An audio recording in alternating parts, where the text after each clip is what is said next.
ओम शांति।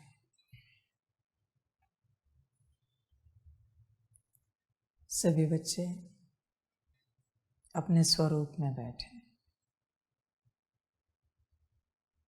अपने स्वरूप में बैठोगे तो अनुभूति प्राप्ति जल्दी होगी। सारा खेल बच्चे इसी अवस्था का है और रोज मैं यही बात कहूँगा। तब तक कहूँगा जब तक तुम अपने स्वरूप में नहीं आते। इससे अलग तो कोई ज्ञान है नहीं बच्चे इस संसार में। ज्ञान भी तो वही ले रही आत्मा, नाम रूप तो नहीं ले सकता। इसलिए बच्चे अपने स्वरूप में बैठो। रोज तुम्हें एक मौका मिलता है परमात्मा की शक्ति प्राप्त करने का, पर अगर स्वरूप में बैठे तो शक्ति प्राप्त हो जाएगी। कोई एक मुरली भी अगर आपने अपने स्वरूप में स्थित रहकर सुनी, बच्चे देखना परिवर्तन क्या होता है, अनुभव करना स्वयं। एक मुरली अपने स्वरूप में रहकर सुननी है, देखो बदलाव क्या होता है। क्योंकि बच्चे सीधी शक्ति अंदर प्रवेश होगी, सीधा सारा ज्ञान सारी युक्तियां अंदर प्रवेश होंगी। पर बच्चे करना चाहिए, सदा स्वरूप में रहना है। स्वरूप कभी नहीं खोना है। स्वरूप खोना माना सब कुछ खोना। अपने आप को खो दिया तो बच्चे बचेगा क्या? अगर स्वरूप नहीं दिख रहा है माना आप स्वयं हो नहीं, अभी आप ही नहीं हो तो बचेगा क्या बच्चे? जमा क्या होगा, रहेगा क्या, करोगे क्या जब आप नहीं हो? इसलिए आपका होना बहुत आवश्यक है। कभी आप सोचो कि स्थूल शरीर भी नहीं है, फिर भी मुरली सुन सकते हो क्या? सुन सकते हैं। मुरली तो आत्मा के प्रति है। सूक्ष्म शरीर भी नहीं है, फिर भी मुरली उसकी शक्ति धारण कर सकते हैं। मुरली तो आत्मा के लिए है। स्वयं सोचो बच्चे इन बातों को। बुद्धि भी नहीं, मन भी नहीं, संस्कार भी नहीं, कोई गुण शक्तियाँ भी नहीं। मुरली की शक्ति ले सकते हैं, वरदान ले सकते हैं, क्योंकि मुरली तो आत्मा के लिए है। बाबा का ज्ञान तो आत्मा के लिए है बच्चे पूरा। इसलिए उस स्वरूप में स्थित रहना, सितारे स्वरूप में स्थित रहना बहुत आवश्यक है। वही सब कुछ है। देखो, चिंतन करो, विचार करो अपने से, और उस स्वरूप में रहते ही बच्चे सारी प्राप्तियां हो जाती हैं अपने आप। बाबा की एक दृष्टि भी काफी है। जब आप उस स्वरूप में स्थित हो, तुम मेरी दृष्टि मत लो, तुम अपने स्वरूप में स्थित रहो। परमात्मा तुम्हें जिस दृष्टि से उसको देखना होगा देखेगा, उससे तुम्हें जो मिलना होगा मिल जाएगा। तुम उसकी दृष्टि नहीं ले सकते। तुम्हारा काम है तुम्हारे स्वरूप में रहना। समझ है बच्चे? देखो, लौकिक में कोई खड़ा है भीड़ में, तुम्हारी नजर बरोबर जाती है उस पर, क्योंकि वो उस स्थिति में है जो तुम उसे ढूंढ रहे हो, उस रिश्ते के। बच्चा है, तुम माँ हो, तो वो माँ के स्थिति में है कि माँ कहाँ पर है, माँ कहाँ पर है, पिता कहाँ पर है, पिता है तो वो स्वरूप में है, इसलिए उसे प्राप्ति हो रही। पर उस बच्चे ने अगर कोई चेहरा लगाया है, क्या आपकी दृष्टि जाएगी उस पर? नहीं जाएगी, फिर भीड़ में खो जाएगा। वही बात है बच्चे। अब कोई चेहरा मत लगाओ निराकारी आत्मा के ऊपर, सितारे के ऊपर। चेहरा लगाओगे तो परमात्मा कहेगा मैं नहीं पहचानता ये कौन है। बच्चे गफलत मत करो। सहजता से चलो, कोई चिंता की बात ही नहीं है, अपने स्वरूप में स्थित रहना है। बच्चे, मुरली अगर कान सुनेंगे तो अंदर नहीं उतरेगी। बच्चे, मुरली अगर कान सुनेंगे तो कह नहीं सकते आत्मा तक पहुंचेंगे। मुरली वाणी आत्मा को ही सुननी है, तब बच्चे शक्ति मिलेगी। तुम शब्दों में मत जाओ, शब्दों में उलझन है। तुम्हें लगेगा कुछ मिला कुछ नहीं मिला, शब्दों से क्या समझोगे। मैंने वाणी में सुनाया, एक गांव था नदी किनारे, वहाँ इतने लोग रहते थे, जंगल था, पशु पंछी रहते थे, सब गांव के लोग खुशहाल थे। क्या ये परमात्मा वाणी नहीं है? पर क्या मिला इससे आपको? क्या पाया आपने? अगर इस स्थिति में हो ना तो परमात्मा के मुख से निकलने वाले हर अक्षर से प्राप्ति होती है। और अगर इस स्थिति में नहीं हो ना तो सोचोगे बाबा ने कहानी सुनाई, नदी किनारे गांव था, जंगल था, पशु पंछी रहते थे, सब खुशहाल थे, पता नहीं इससे क्या मिलता है। तुम शब्दों में रुक जाओगे, शब्दों में अटक जाओगे।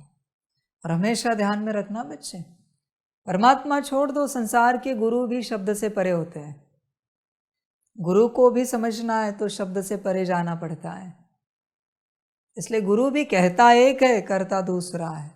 गुरु वचन कभी समझ में नहीं आएंगे, शब्दों में अटके तो वहां ही रुक जाओगे, आप कुछ भी नहीं समझ पाओगे। और जब तक बॉडी कॉन्शियसनेस में हो बच्चे, तब तक आप शब्द में अटके हो। आपको शब्द इसी प्रकार के चाहिए, उसी प्रकार के चाहिए, ऐसे ही चाहिए, वैसे ही चाहिए। ये बॉडी कॉन्शियसनेस है बच्चे। परम धाम में कोई शब्द है क्या? कोई आवाज नहीं है, कोई शब्द नहीं है। इसलिए बच्चे शब्द से परे अपने स्थिति में बैठो। अपने स्थिति में बैठोगे निराकारी सितारे के रूप में, बच्चे शब्द से परे चले जाओगे, बड़ा आनंद आएगा, तुम शक्ति लेते जाओगे। बाबा ने कहा बच्चे यहाँ बैठो, बच्चे ये करो, बच्चे ऐसे चलो, वैसे चलो। ज्ञान नहीं दिया, जनरल बातें कही। क्या वो परमात्मा वाणी नहीं है? विचार करो।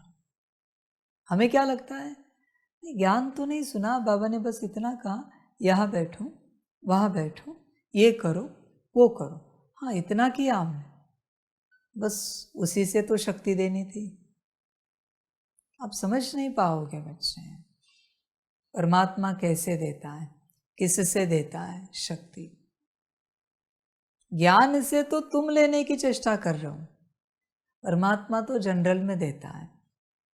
इसलिए बच्चे अपनी स्थिति में बैठो। जब तक अपने स्थिति में नहीं बैठते वो शक्ति नहीं मिलेगी। सब छोड़ो, कल कहा ना, मेरा सब त्यागना है। मन त्यागो, बुद्धि त्यागो, संस्कार त्यागो, सब त्यागो, बस मैं आत्मा, निराकारी सितारा और मेरा बाबा। देखो बच्चे जीवन कैसे बन जाते हैं। असलियत में कुछ भी तुम्हारा नहीं है, कुछ भी नहीं बच्चे। क्या परम धाम में मन होता है? बुद्धि होती है, संस्कार होते हैं। होंगे तो संकल्प चलेंगे वापस परम धाम में भी। पर परम धाम तो डेड साइलेंस है, वहाँ कोई संकल्प नहीं चलता। इसका अर्थ क्या है? मन है नहीं। तो मन कहीं तो छोड़ रहे हैं ना हम परम धाम जाने से पहले। किसी को तो वापिस कर रहे मन को, बुद्धि को, संस्कार को। तुम तो बस एक पवित्र आत्मा हो जो परम धाम से नीचे आई थी। समझ है बच्चे? इसलिए देखो अपने आप को, अपने स्वरूप में बैठो, अपने स्थिति में बैठो। फिर मैं कुछ भी ना बोलूं फिर भी आपको मिलेगा। आप अपने स्थिति में हो ना, मिलता जाएगा। प्राप्त करना नहीं पड़ेगा बच्चे, मिलता जाएगा सब कुछ। मुख्य बात यही है, अपनी अवस्था में बैठना, अपनी स्थिति में बैठना। सब भूल जाओ, नाम रूप पद पोजीशन रिश्ते नाते, एटलीस्ट थोड़े समय के लिए, और तुम उस अवस्था में बैठो। संसार में जाओगे वापस आवाज़ें शुरू हो जाएंगी, मम्मी पापा अजी सुनते हो, भाई बहन मित्र संबंधी। संसार तो तुम्हें बॉडी कॉन्शियसनेस में ही रखने की चेष्टा कर रहा है। संसार में कब किसी ने कहा है क्या हे आत्मन? कौन कहेगा? कोई नहीं। आत्मा समझकर कौन किससे बात करता है? कोई नहीं बच्चे। आप तो करो, वो तो नहीं करेंगे तुमसे क्योंकि उन्हें ज्ञान नहीं है। तुम्हें तो ज्ञान है ना, तो तुम आत्मा समझकर बात करो। फिर छोटे बच्चे के शरीर में कोई आत्मा हो या बड़े बुजुर्ग के तन में कोई आत्मा हो, आप हर किसी से आत्मा समझकर ही व्यवहार करो। यही ज्ञान है बच्चे, यही सत्यता है। तुम बेवजह दूसरों को नाम रूप समझकर जो व्यवहार कर रहे हो, उसके कारण तुम्हारा बॉडी कॉन्शियसनेस बढ़ता जा रहा है। नाम रूप क्यों समझ रहे हो? आत्मा समझकर ही तो कर्म करो ना, आत्मा समझकर व्यवहार करो। नाम रूप आप समझोगे, भले आपका छोटा सा बच्चा होगा आपके घर में, पर आत्मा ही तो है ना, तो आत्मा समझकर बात करो ना। बच्चा समझकर बात क्यों कर रहे हो? किसी के घर में संकल्प नहीं कट कर रहे, आपको पता है, और ब्रह्मा बाबा छोटे तन में आए, क्या आप उन्हें बच्चा समझोगे? नहीं ना। मम्मा आई छोटे तन में, शरीर लिया, तो क्या आप उन्हें बच्चा समझोगे? तो फिर उस छोटे बच्चे को बच्चा क्यों समझ रहे? समान धारणा क्यों नहीं आती? आपको शिक्षाएं मिली है ना, तो आप कर्म करो, आप व्यवहार करो। संसार को शिक्षाएं तो मिली नहीं है कि आत्मा आत्मा भाई का व्यवहार करना है। समझ की बात है बच्चे, देखो विचार करो। आज की वही शिक्षाएं है, हर आत्मा के साथ आत्मा आत्मा भाई का व्यवहार करो, हर आत्मा के साथ। यही ज्ञान है बच्चे, यही सब कुछ है। तुम अभी कर्म में लाओ। कर्म में जब तक आत्मिक स्थिति को नहीं लाते, आत्मिक स्थिति पक्की नहीं होगी। प्रैक्टिस से कुछ भी पक्का नहीं होता बच्चे, कर्म से पक्का होता है।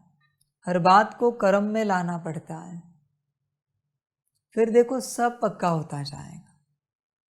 तुम एक आत्मा के साथ भी आत्मिक व्यवहार कर रहे हो, आत्मा समझकर, स्वयं को भी और उनको भी। एक व्यवहार से ही बच्चे तुम्हारी आत्मिक स्थिति दुगनी होती है। ये कर्म का परिणाम है। तुमने प्रैक्टिस करके सालों से जो पाई है, वो एक बार किसी से आत्मा आत्मा व्यवहार करते ही दुगनी होती है। इसलिए कर्मों में कोई बात आती है तो उसका रिटर्न बहुत बड़ा है। प्रैक्टिस है बच्चे, समझो इन बातों को। प्रैक्टिस में तुम कितना भी करो उसका कोई अर्थ नहीं है, कर्मों में आना चाहिए आपके हर प्रकार से। इतनी आत्माएं रोज आपके संबंध संपर्क में आती संसार में, कितना बड़ा मौका है आपको अपनी अवस्था में आने का, दूसरों को आत्मा समझने से। कितना बड़ा मौका है, पर बच्चे आप गवाते हो। और सच्चाई तो वही है ना, सभी आत्मा ही है तो है ना, सभी आत्माएं ही तो है ना। तो फिर क्यों ऐसे? फिर सब्जी वाला हो, किराने वाला हो, कोई भी हो, पोस्टमैन हो, कुरियर वाला हो, सब आत्मा ही तो है। किसी से भी आप बात करो, आत्मा ही तो है। तो आप आत्मा समझकर बात क्यों नहीं करते, व्यवहार क्यों नहीं करते? आप उन्हें कोई अस्तित्व क्यों समझ रहे हो? उसका भी परिणाम ध्यान में रखो। जब आप किसी को नाम रूप समझ लेते हो, आपने जितनी आत्मिक स्थिति की है वो आधी हो जाती है। सीधी आधी हो जाती है। आप ही अपने प्रैक्टिस को समाप्त कर रहे हो। सामने वाले को नाम रूप समझने के कारण सबसे पहले आपके अंदर बॉडी कॉन्शियसनेस आ जाता है। आपने आपका सोल कॉन्शियसनेस जो भी था इतना सा, वो भी खो दिया। इसलिए बच्चों, स्वयं को आत्मा समझो और दूसरों को भी आत्मा समझकर व्यवहार करो। एक छोटा सा सवाल, अगर आप अपने को आत्मा समझ रहे हो और दूसरे को भी आत्मा समझ रहे हो, सामने वाले ने कितना भी गलत व्यवहार किया, आप कर पाओगे? गलत नहीं कर पाओगे। इतना तो आपको पता है कि आत्मा समझने के बाद चाहे तो भी गलत व्यवहार नहीं कर सकते, तो फिर आत्मा क्यों नहीं समझते? और परेशान उसी बात के कारण है ना, गलत व्यवहार, गलत बोल, गलत दृष्टि, गलत संकल्प, विजन। देखो, आत्मा समझने के बाद गलत संकल्प चलते हैं क्या? Negative waste. गलत विजन आते हैं क्या? अगर आपको सब ज्ञान है फिर भी आप कहते हो पता नहीं मेरा मन चलता रहता है, बुद्धि दौड़ती रहती। अच्छा, अभी आपसे बड़ा मूड कोई नहीं, क्योंकि आपके पास उपाय भी है, आपको सब पता भी है, फिर भी आप नहीं कर रहे हो।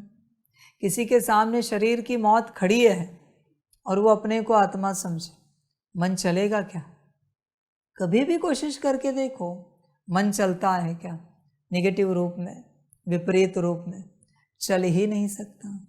न बुद्धि चलेगी, न संस्कार इमर्ज होंगे, क्योंकि बच्चे आप आत्म स्वरूप में हो। ये सत्य ज्ञान, आपको कोई फर्क नहीं पड़ेगा बच्चे, कुछ भी हो जाए। अगर आप अपने आत्म स्वरूप में हो, आप चलते जाओ सहज रूप से। कोई दुख, कोई कष्ट आपके ऊपर प्रभाव नहीं करेगा, क्योंकि आप अपने मूल स्वरूप में हो। और बच्चे ध्यान में रखना आज की बात, मुख्य बात, जब तक आत्मिक स्थिति कर्मों में नहीं आती, पक्की नहीं होगी। प्रैक्टिस तुम 24 घंटा भी करो, कुछ नहीं होगा। कर्मों में 1 मिनट भी लाया ना, फिर भी बहुत कुछ होगा। 1 मिनट, ज़्यादा नहीं कह रहे। कर्मों का ज्ञान है बच्चे, सारा खेल कर्मों का है। तुम सोच रहे होंगे कि परमात्मा कोई कृपा करेगा, आशीर्वाद करेगा, प्राप्ति दिलाएगा। बच्चे, ये सब नहीं होता। यह पढ़ाई है, वो तुम्हें ही करनी पड़ेगी। तुम्हें लगता है क्या कि तुम्हारी आत्मिक स्थिति की पढ़ाई कोई और कर पाएगा और तुम आत्मिक स्थिति में आ जाओगे? है पॉसिबल? बाबा ने माथे पर हाथ रख दिया और तुम आत्मिक स्थिति में आ जाओगे? होगा सब ऐसे?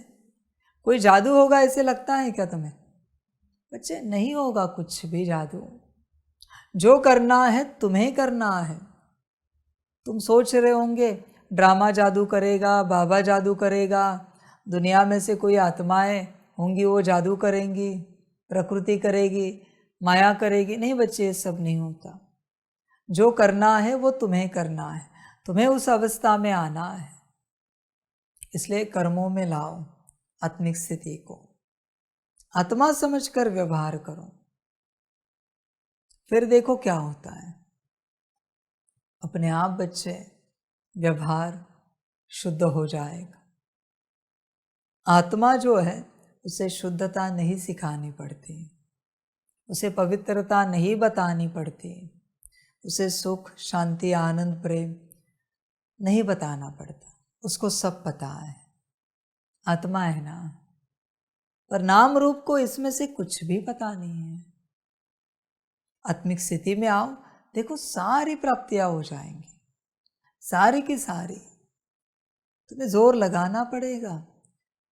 यहाँ से वहाँ देखते भी सितारा कायम रहे, ऐसे देख रहे फिर भी सितारा कायम रहे, लाइट कायम रहे। रोबोट कैसे होता है? एकदम अवेयरनेस में रहना है बच्चे, फिर देखो पूरे बदल जाओगे। पर आप जल्दी जल्दी में क्या करते हो? समय समाप्त करते हो, कर्म पूरा कर देते हो। आपको लगता है कर्म हो गया। कोई भी सेवा करो, कर्म करो, पर वो अवस्था कायम रहे। अगर वो अवस्था कायम नहीं है तो आपका कर्म या तो नेगेटिव है या फिर व्यर्थ है बच्चे। इसलिए आत्मिक स्थिति को कर्मों में लाओ, आगे की बातें होती जाएंगी। यही मुख्य ज्ञान है बच्चे, बाकी कौन सा ज्ञान दे, बाकी समझ में आता जाएगा। आत्मा को सब समझ में आता है, आत्मा को सब पता है। आत्मिक स्थिति में आओगे तो पता भी चलेगा मैं कौन बैठा हूं यहाँ पर। तब तक तुम कितना भी सुनो, कितना भी तर्क लगाओ, तुम समझ नहीं पाओगे मैं कौन हूं। तुम बस ऐसे ही चलते रहोगे। बाकी बच्चे ड्रामा, बस बाप आज यही कहेगा, आत्मिक स्थिति को अपने कर्मों में लाओ। कर्मों में लाना ही ज्ञान है, प्रैक्टिस करना ज्ञान नहीं है। कर्मों में लाना यही ज्ञान है, यही योग है। लाओ और अपना कल्याण करो। सभी बच्चों को पदम गुणा, याद प्यार और शिव प्रभात।